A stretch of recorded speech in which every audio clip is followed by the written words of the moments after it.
और सर अभी इस वक्त मैं आपका इंस्टीट्यूट में बैठा हूँ और मैं साइकोग्राफी टाइम से सुनील पोद्दार। आपसे सवाल ये था कि आपके पिछले जितने भी बच्चे सफल किए हैं, क्या कुछ बताएंगे अपना? इस साल का जो जी मेन एग्जाम हुआ है, फरवरी वाला एग्जाम, उसका रिजल्ट अभी 2 दिन पहले रिलीज हुआ। हमने जैसा सोचा था उससे बहुत आउटस्टैंडिंग रिजल्ट हुआ। एक तो लॉकडाउन हो गया था लास्ट ईयर, तो बच्चों को ऑनलाइन पढ़ाना पड़ा। तो एक आइडिया नहीं था कि ऑनलाइन पढ़ाने से किस तरह का रिजल्ट होगा, अच्छा होगा कि कैसा होगा, लेकिन वो लास्ट में वो रंग लाया। और हमारा जो बच्चा है श्रेयस और ऋषभ अरिजीत, तो इन लोगों ने मतलब आउटस्टैंडिंगली परफॉर्म किया। ओवरऑल तो काफ़ी बच्चों ने मतलब मोर देन 300 स्टूडेंट्स ने बहुत अच्छा स्कोर किया है। लेकिन जो श्रेयस है उसने 99.90 परसेंटाइल स्कोर किया है and he is also the topper from 1 year target pass out course और रांची सिटी।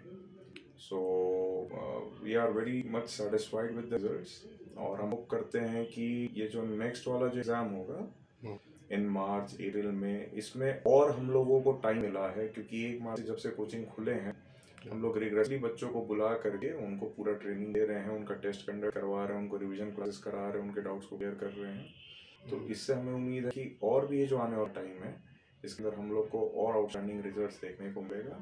और ये जो रिजल्ट हुआ इससे हम लोग हाईली सेटिस्फाइड हैं। मतलब ईयर ऑन ईयर मतलब हमारे यहाँ से जो रांची सिटी टॉपर निकलते जा रहे हैं बच्चे। जैसे इस बार भी जो नीट का एग्जाम हुआ था उसमें जो ऑल झारखंड की जो टॉपर थी लड़की, मतलब वो ऑल झारखंड टॉपर थी, वो लड़की टॉपर नहीं थी, ऑल झारखंड टॉपर इस साल नीट में थी 2020 में। हमारी बच्ची थी जय आंसर। तो इस तरह के रिजल्ट जब होते हैं तो हमें भी इंकरेजमेंट मिलता है, हमारी पूरी टीम को इंकरेजमेंट मिलता है। जैसे ऋषभ ने और श्रेयस ने और बाकी और बच्चों ने भी जिस तरह से परफॉर्म किया इस साल, तो उसमें हमें बहुत इंकरेजमेंट मिलता है, काफ़ी उत्साह मिलता है।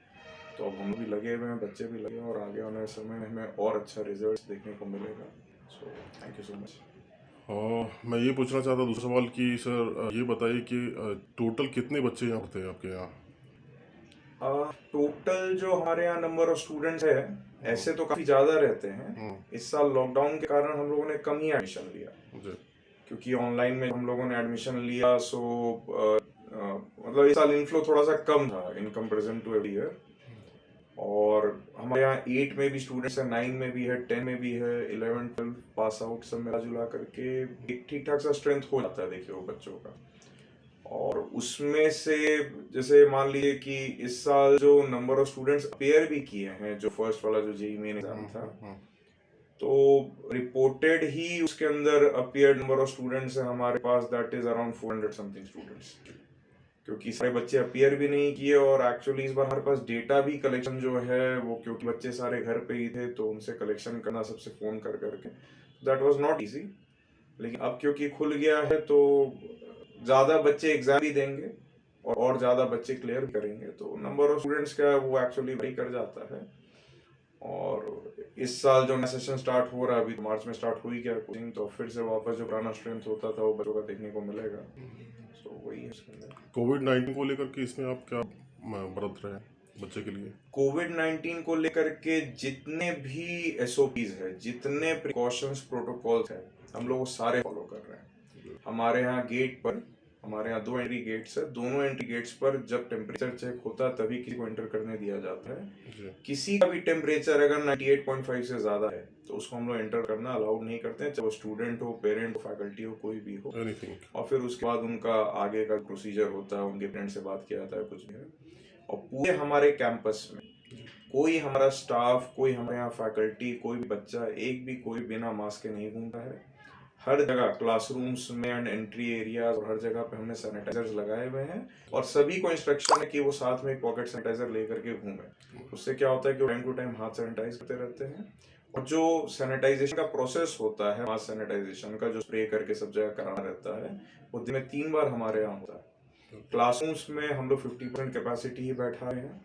और अब हम लोग ये फॉलो कर रहे हैं कि एक क्लासरूम में सुबह क्लास होती है तो उसमें शाम में क्लास नहीं होती है। ओके। जिस क्लासरूम में शाम में क्लास होती है उसमें फिर नेक्स्ट डे सुबह क्लास नहीं होती है, तो इससे क्या होता है कि हमें उस अच्छे से सैनिटाइज करने का और उसको छोड़ने का टाइम मिल जाता है, जिससे सारी चीज़ें खुद ही सैनिटाइज भी हो जाती हैं और हम लोग उसमें स्प्रे भी करवा देते हैं सब जगह सैनिटाइजर से, और सारा जो उसका एक सॉल्यूशन होता है उससे सारा स्प्रे भी होता है। तो ये सारा प्रिकॉशन, मतलब जितने मैक्सिमम प्रिकॉशंस है जो हम लोग फॉलो कर सकते हैं पूरा सोशल डिस्टेंसिंग के साथ, सैनिटाइजर, मास्क, टेम्परेचर चेक और भी जितनी भी चीजें होते हैं तो हम लोग सब उसको फॉलो कर रहे हैं। और जरा सा भी अगर कभी, अभी तक तो ऐसा कभी नहीं लगा कि किसी स्टूडेंट का तबीयत किसी का खराब है या कुछ किसी स्टाफ को खांसी आ रही है, छींक रही है, लेकिन अगर किसी को एक छींक आती है, खांसी भी आती है मान लीजिए इन फ्यूचर, नहीं अगर वैसा हो तो बहुत, लेकिन अगर वैसा होता भी है तो हम उनको मतलब बोलेंगे कि आप घर से ही ऑनलाइन क्लासेस कीजिए, आप अभी एकेडमी मत आइए। क्योंकि देखिए पहला चीज है कि किसी का खुद का हेल्थ खराब नहीं होना चाहिए, और दूसरा उससे किसी और का भी हेल्थ खराब नहीं होना चाहिए। ना किसी बच्चे से किसी फैकल्टी में कोरोना जाना चाहिए, किसी फैकल्टी से किसी बच्चे में कोरोना जाना चाहिए। तो तभी हो पाएगा तो हम लोग एंट्री अलाउ नहीं करेंगे कोविड का, अगर किसी में सिम्टम्स है या कुछ भी उस तरह से है तो हम लोग पूरा उसको फॉलो करते हैं। और जहाँ तक जितना सोशल डिस्टेंसिंग और मैक्सिमम प्रिकॉशंस हो सकता है हम लोग उसको फॉलो कर रहे हैं। एक लास्टली क्वेश्चन है पर्सन, अपने बच्चे को क्या मैसेज देंगे? देखिए सर, जितने भी बच्चे हैं उनको सबको यही मैसेज देंगे। हमारे यहाँ दो तरह के बच्चे हैं, इंजीनियरिंग के भी है और मेडिकल के भी है। जो मेडिकल वाले जो सफल हुए उनको ये मैसेज देंगे कि ये जो एक पैरामीटर है सफलता का, देखिए रिलेटिव होता है। जी जी। जैसे जिसको 99.90 परसेंटाइल आया उसको अब एम करना 99.99 परसेंटाइल आने का। मतलब हर किसी को अगले एग्जाम में उससे ऊपर लाने का ही एम करना है, क्योंकि अगर गवर्नमेंट ने 4 बार ऑप्शन दिया है आपको जेईई में इन एग्जाम में अपियर करने का, तो आप चारों एग्जाम से अपियर कीजिए और आप कोशिश कीजिए कि हर एग्जाम में आप उससे अच्छा परफॉर्म करें जो आपने लास्ट टाइम परफॉर्म किया था। अपना परिचय दे दीजिए। मेरा नाम पारस कुमार अग्रवाल है, मैं ब्रदर्स एकेडमी का डायरेक्टर हूँ और फिजिक्स पढ़ता हूँ। Thank you so much sir.